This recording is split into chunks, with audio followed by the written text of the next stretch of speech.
Bonsoir à tous. Merci de vous retrouver pour cette livraison de l'actualité. En voici les titres. Le Bénin, bon élève aux yeux du Fonds monétaire international. Conclusion du dernier examen effectué sur 2 programmes de coopération financière, ceux dits de mécanismes et facilités élargies de crédit, puis de facilités pour la résilience et la durabilité. Les VA du Bénin promis à une belle croissance, perspective au bout du partenariat conclu par le groupe ivoirien AgroSource et l'association des producteurs des VA du Bénin. Les VA, objet de toutes les attentions officielles. À l'étranger, écho de l'explosion d'un camion-citerne au Nigeria avec 140 morts. Au Congo-Brazzaville, interdiction de voyager aux membres du gouvernement et puis écho des discussions autour de l'immigration et de l'Ukraine au sein de l'Union européenne. Alors, bonsoir. Merci de nous recevoir chez vous avec ce rendez-vous d'actualité. On commence par une page noire. Une figure de l'armée béninoise a passé l'arme à gauche. Le général François Kouyami n'est plus. L'annonce de son décès est confirmée par sa famille. Élite internationale de l'armée béninoise, François Kouyami était l'une des figures marquantes de la période révolutionnaire au Bénin. Il était connu pour son rigorisme. Retraité depuis près d'une vingtaine d'années, il s'est fait discret sur la scène sociopolitique de son pays. François Kouyami s'est éteint à 82 ans. Paix à l'âme du disparu. Une bonne nouvelle en revanche pour le Bénin, du côté du Fonds monétaire international, en fin de mission au Bénin. Une délégation du FMI est venue en effet examiner l'exécution de 2 programmes de coopération financière avec le Bénin. Il s'agit du mécanisme de facilité élargie de crédit, puis la facilité pour la résilience et la durabilité. Une évaluation qui confirme ainsi la bonne tenue par le Bénin de ces 2 programmes. C'est du moins ce que rapportent Marcel Achossi et Benjamin Nenayon qui ont rencontré le chef de mission du FMI en fin de séjour au Bénin. Suivant. Il y a beaucoup d'observateurs qui regardent le Bénin avec beaucoup d'intérêt. Parce que dans la mise en œuvre de ces réformes économiques, le Bénin progresse. Au terme de sa nouvelle revue, le Fonds monétaire international fait de nouveau la remarque en pointant des pratiques saines et impressionnantes. De façon générale, nous voyons une économie en transformation. Et ça, c'est d'autant plus important que ça a des implications générales. Nous sommes ravis de voir tous ces signes. Évidemment, les réformes, c'est un travail continu. Et donc, nous sommes ravis que le gouvernement reste dans cette lancée. Nous sommes également ravis, et ça, c'est souvent pris comme acquis, de l'engagement du peuple béninois de s'intéresser à la politique publique. Il y a une société civile qui est bien impliquée dans les processus. Et donc, ça, c'est vraiment un gage de succès. Les discussions durant le séjour de l'équipe du FMI ont porté sur des sujets clés tels que la gestion budgétaire, la lutte contre la corruption et les efforts pour améliorer le climat des affaires.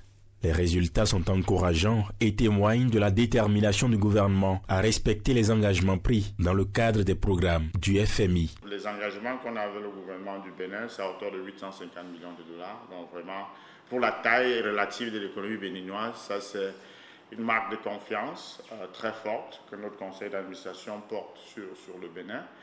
Et la raison pour laquelle nous avons été capables de soutenir le Bénin à cette hauteur, c'est vraiment la crédibilité que le Bénin a construit dans le temps. Lorsque vous avez une population avec un âge médian de 18 ans, c'est la première fois où j'ai vu ces chiffres, j'ai sursauté, de savoir que près de 50% de la population a 18 ans ou moins.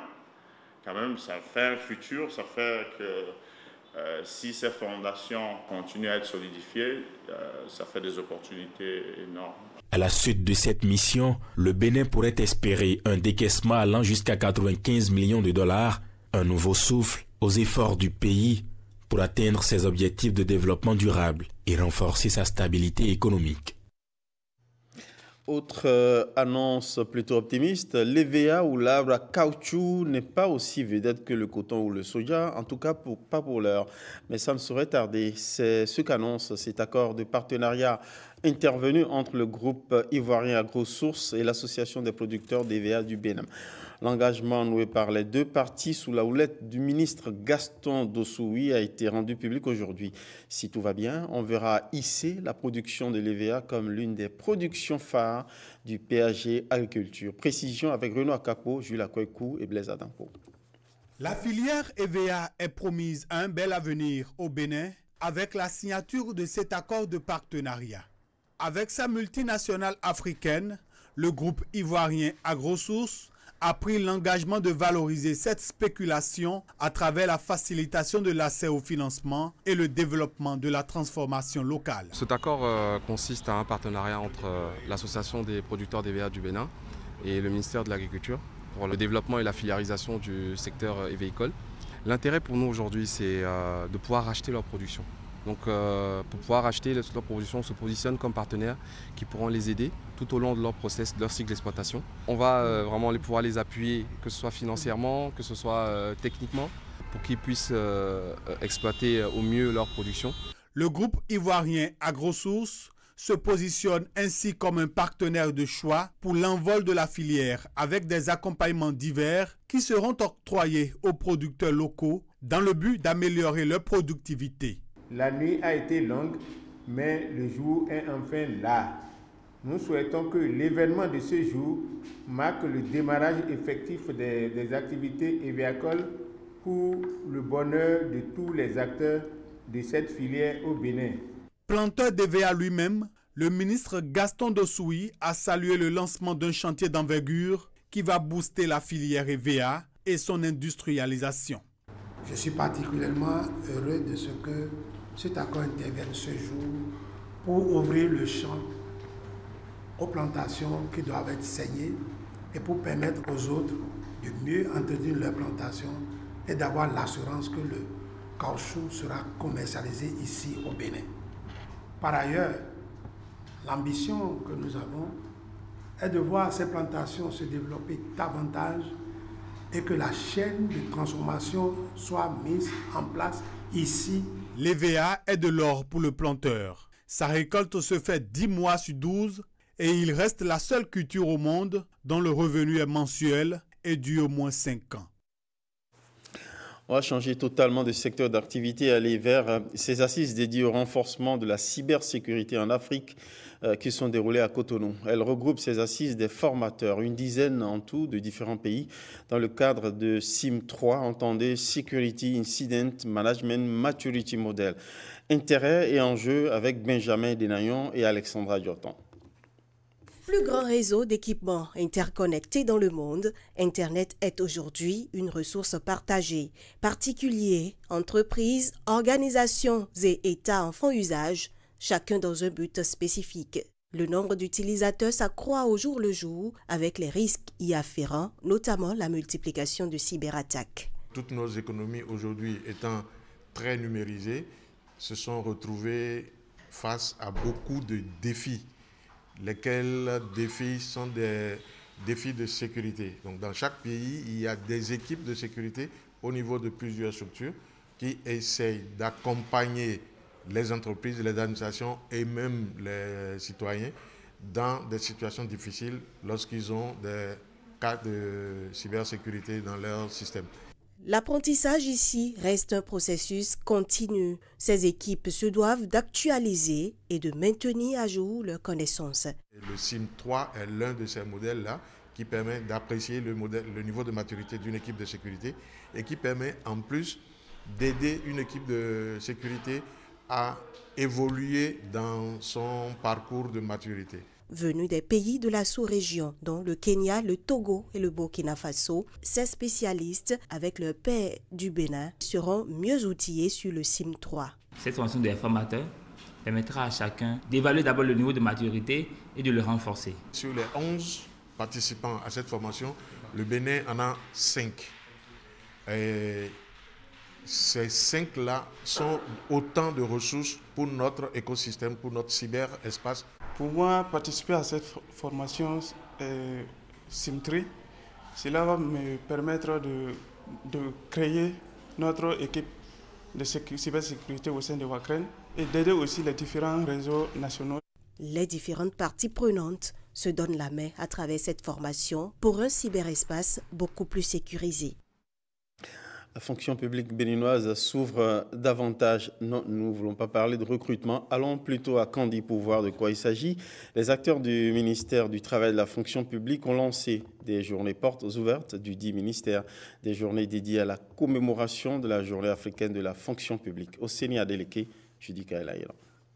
Donc vous attendez votre reversement en APE? Oui, depuis toujours. Quel âge aviez-vous?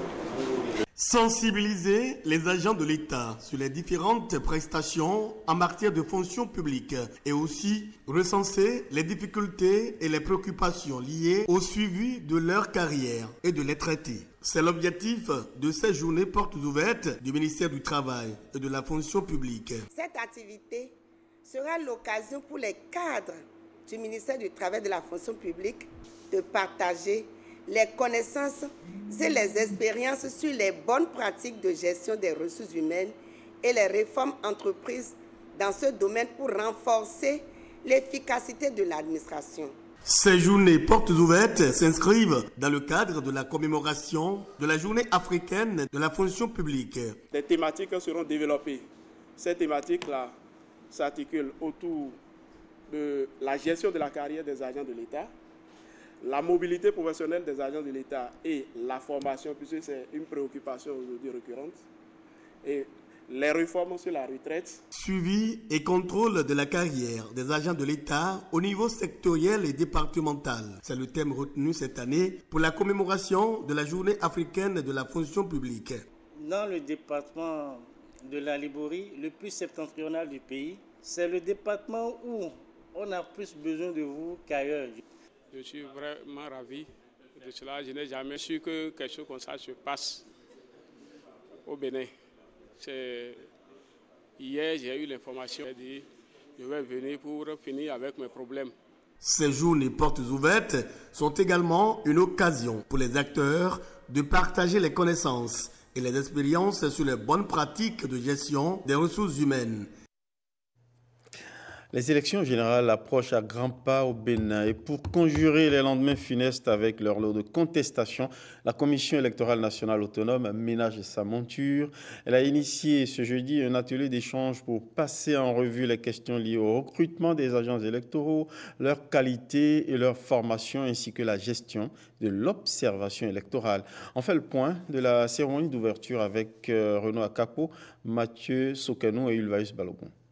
La filière EVA est promise à un bel avenir au Bénin avec la signature de cet accord de partenariat.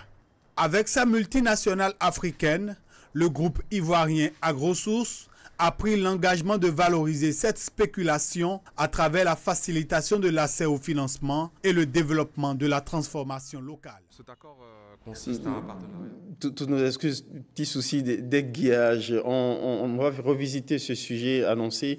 Il s'agit justement d'une activité organisée par la Sénat pour prévenir, anticiper sur d'éventuels couacs dans la gestion de l'élection, des élections à venir. On va voir le sujet réalisé par Renaud Akapo, Ulvaeus Balogun ou Mathieu Sokanou, à moins que le sujet ne soit pas encore disponible. On va passer à une autre actualité dans ce journal. On va parler plutôt des analystes chargés du monitoring des médias, nouvellement recrutés à la Haute Autorité de l'audiovisuel et de la communication, qui sont en formation. Ces agents chargés de suivre les programmes des différents organes de presse s'approprient les textes qui fondent la régulation des médias au Bénin. Allons à Boycon pour les échos avec Pierrette Adanyossi et Canel Caro. Observer, analyser et rendre compte des contenus diffusés dans les journaux, à la radio, à la télévision mais aussi en ligne. C'est la mission confiée à ces hommes et femmes. C'est pour leur permettre de bien l'accomplir que ce séminaire de formation est initié. Vous devez être capable de détecter avec discernement et précision les éventuels manquements à l'éthique et aux lois régissant la communication dans notre pays. Vous veillerez à ce que les contenus diffusés respectent les principes fondamentaux du pluralisme, d'objectivité et d'équité qui sous-tendent une information saine et démocratique. Ce séminaire de formation constitue une étape déterminante dans votre réussite dans ces fonctions. Votre rôle est d'aider la RAC à suivre les radios, télévisions, presse écrite et médias en ligne afin de déceler d'éventuels dérapages. Ces rapports que vous soumettrez régulièrement à la présidence de la RAC constitueront une base essentielle pour l'action régulatrice que nous menons au quotidien. Ils doivent donc être précis, concis et refléter une analyse objective des faits. Vous aurez la chance d'être encadré par des formateurs expérimentés, ayant une connaissance approfondie des techniques d'analyse médiatique et des tests régulateurs, et ils sauront vous transmettre les compétences nécessaires pour exceller dans vos missions. Donc nous allons, à travers cette formation, ou ces 2 jours de formation, apprendre davantage des notions sur la régulation en matière de médias au Bénin, les différents rôles des analystes, que ce soit au niveau de la télévision, de la radio ou de la presse écrite. Donc davantage s'outiller pour mieux répondre aux attentes en matière de coordination des médias au Bénin. Au terme des 2 jours du séminaire, les analystes de la HAC seront à même de bien jouer leur rôle, garantissant ainsi une bonne régulation des médias au Bénin. On parle politique à présent avec cette adhésion massive au parti Bloc républicain dans la commune de Tchaourou.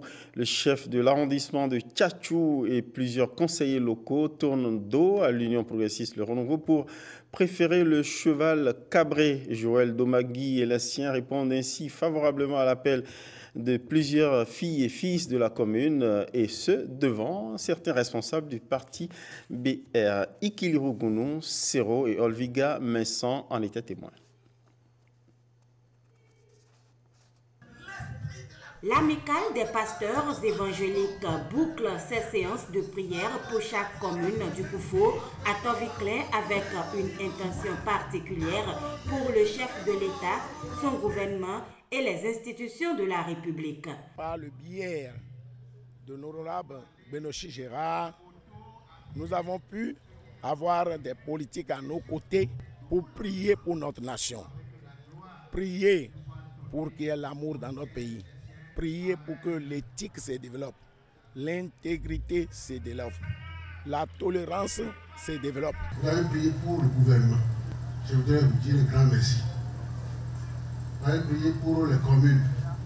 Vous avez prié pour tout le Bénin. Les voix se sont élevées pour inviter les Béninois à la tolérance, l'amour, la patience et surtout à être des ambassadeurs de la paix dans la République. Ça témoigne que ces hommes épris de paix et de justice spirituelle participent véritablement à la construction de notre nation. Les propos qu'il faut tenir partout pour que cela embrase le pays sont à bannir. Et le message qui est véhiculé par l'AMIPA, c'est comment faire pour que les pasteurs évangéliques, qui sont quand même des leaders d'opinion, puissent être des vecteurs de paix dans une république. L'initiative de l'amicale des pasteurs évangéliques du Bénin a reçu l'assentiment de la vice-présidente de la République, faite grande ambassadrice de la paix à Toviclin. Le pasteur Talata tient à vous rappeler que notre pays, le Bénin, est tout petit physiquement, mais tout beau et très grand par ses ambitions et ses réalisations ces derniers temps. C'est donc sur l'homme, sa manière de penser, d'agir, de se comporter qu'il faut travailler pour avoir la paix sociale. Alléluia! Alléluia! L'amicale des pasteurs évangéliques prend l'engagement de prêcher la paix lors des cultes pour un Bénin toujours uni. Désolé avec ces sujets qui jouent au chat et à la souris avec nous sur ce plateau ce soir. Vous avez compris, il s'agissait d'un sujet dédié à la pacification des esprits dans la perspective des joutes électorales avec la vice-présidente en pasteur de circonstance. Vous l'avez deviné. On va passer cette fois-ci aux échos de la célébration des 30 ans d'anniversaire de l'UEMOA avec ces échanges avec les acteurs des universités du Bénin, initié dans le cadre justement de la célébration des 30 ans d'existence de l'Union économique et monétaire ouest-africaine UEMOA. Le top a été donné ce mardi à l'Institut régional de santé publique de Ouida. On va suivre les échos avec Benjamin Denayon et Alexandra Diotan.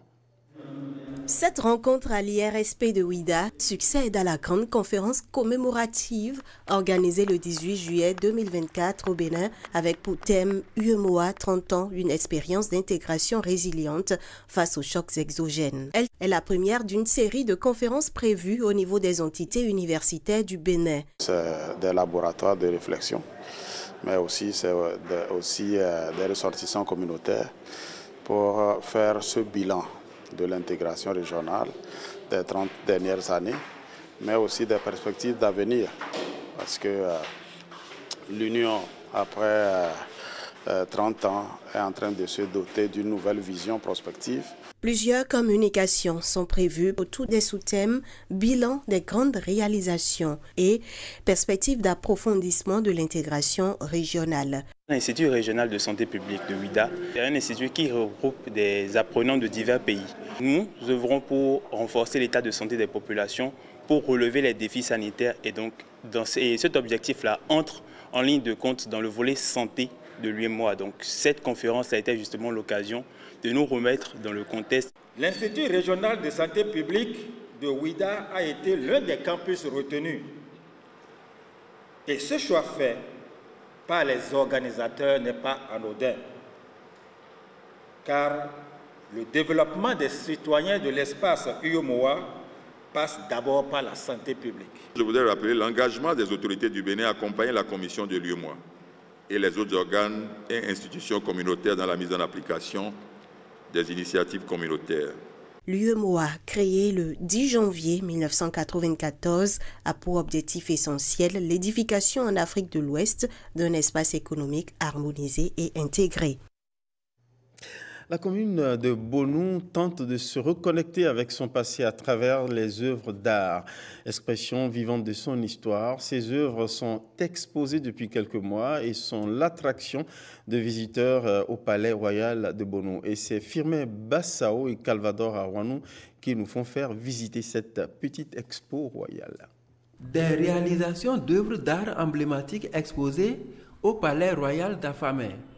Elles participent toutes de la valorisation des attraits touristiques et du patrimoine mémoriel du royaume de Doba, actuel territoire de la commune de Bonou. C'est pour créer l'instinct artistique dans le cœur des jeunes. Et ça permet de revivre le passé, de faire des représentations qu'on ne voit plus dans le monde contemporain, mais qui existaient dans le passé. Toutes ces œuvres d'art réalisées de main de maître par un fils de Bonou, l'artiste plasticien Pascal Setonji, véhiculent chacune un message. L'idée de les exposer au Palais Royal d'Afamé est née à la faveur des rencontres culturelles et scientifiques communautaires organisées en 2022 par le Conseil communal de Bonou. Ce qui se passe au niveau macro, au niveau national, avec le président de la République, toutes les communes ont intérêt à copier ça au niveau communal.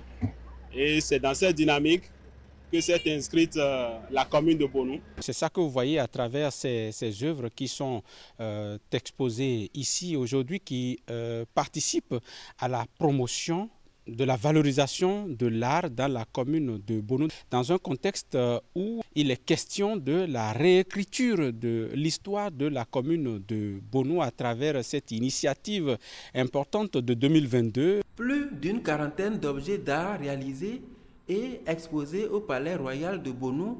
Depuis 2 ans, le lieu est devenu un pôle d'attraction.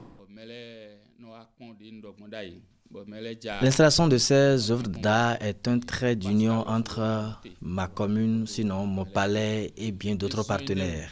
Je peux vous dire que quand quelqu'un vient et nous rend visite, il profite pour visiter ces œuvres qui sont installées ici et là. Par exemple, à l'ambassade de France et autres, qui pensent nouer un lien, un partenariat avec nous pour contribuer à la valorisation et à la révélation. Le prestige qui accompagne un roi qui accompagne un royaume n'est pas sans l'art. Et qui dit l'art parle des œuvres d'art.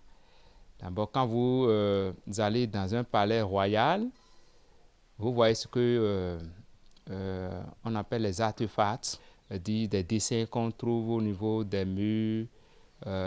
Tout ça là, ça a une signification. Par exemple, les symboles, les signes pour reconnaître un roi, il faut les matérialiser. Et tout ça là, c'est de la beauté, c'est de l'art qui accompagne. Dans les tout prochains mois, il est envisagé la création d'un centre des métiers afin de former les jeunes dont les talents artistiques sommeillent encore.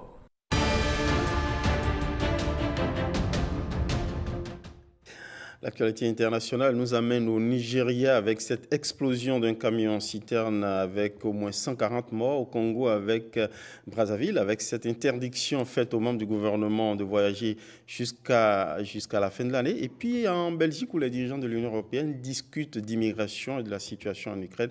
On fait le tour avec Amandine Aniambossou. L'explosion d'un camion-citerne a fait au moins 140 morts au Nigeria. Le camion qui transportait de l'essence s'est déporté pour éviter d'entrer en collision avec un autre camion. Après l'accident, les habitants ont afflué autour du véhicule pour récupérer le carburant qui s'était déversé sur la route et les bas-côtés. J'ai récupéré du carburant et je suis rentré chez moi pour le déposer. J'ai repris ma moto pour revenir, mais elle a eu un problème. Pendant que je la réparais, j'ai entendu une forte explosion. Les gens ont commencé à récupérer le carburant en pensant qu'il s'agissait d'un cadeau. Mais ils étaient loin de se douter qu'il s'agissait d'une cause de décès. Certains d'entre eux qui allaient chercher ce carburant ont été pris dans l'incendie. Au coup de la prise, il y a eu un éclair de lumière et l'endroit a pris feu. En plus des pertes en vies humaines et des dégâts matériels, ces accidents ont de sérieux impacts environnementaux à cause des fuites d'essence. Au Congo-Brazzaville, les ministres et autres fonctionnaires ne pourront plus voyager à l'étranger jusqu'à la fin de l'année pour cause de restrictions budgétaires, sauf les missions impliquant le président de la République. Les participations en visioconférence sont privilégiées. La circulaire signée par le Premier ministre fait suite aux instructions données par le président Denis Sassou Nguesso. La mesure vise à réduire le train de vie de l'État qui connaît de grandes tensions de trésorerie. Les 27 dirigeants de l'Union européenne se réunissent pour un sommet consacré à l'immigration clandestine et à la guerre en Ukraine. 5 mois seulement après l'adoption du pacte sur l'immigration, les leaders européens se penchent déjà sur un nouveau durcissement de la politique migratoire. Des pays comme l'Allemagne et la France plaident pour accélérer sa mise en place. Ce durcissement du ton intervient alors que le nombre de passages clandestins détectés aux frontières de l'Union européenne a baissé de 42% sur les 9 premiers mois de 2024. Le soutien à l'Ukraine en présence de Volodymyr Zelensky et l'appel à la désescalade au Proche-Orient sont les 2 autres dossiers majeurs à l'ordre du jour du sommet européen. Les sénateurs italiens ont adopté une loi qui renforce l'interdiction de la gestation pour autrui. Cette pratique est désormais illégale, même lorsqu'elle intervient à l'étranger. Dans ce cas, les Italiens qui recourent à une mère porteuse à l'étranger sont passibles de poursuites judiciaires à leur retour. Le vote des sénateurs permet ainsi l'entrée en vigueur de la législation. Des voix critiques se sont élevées contre cette interdiction qui serait impossible à faire respecter dans la pratique.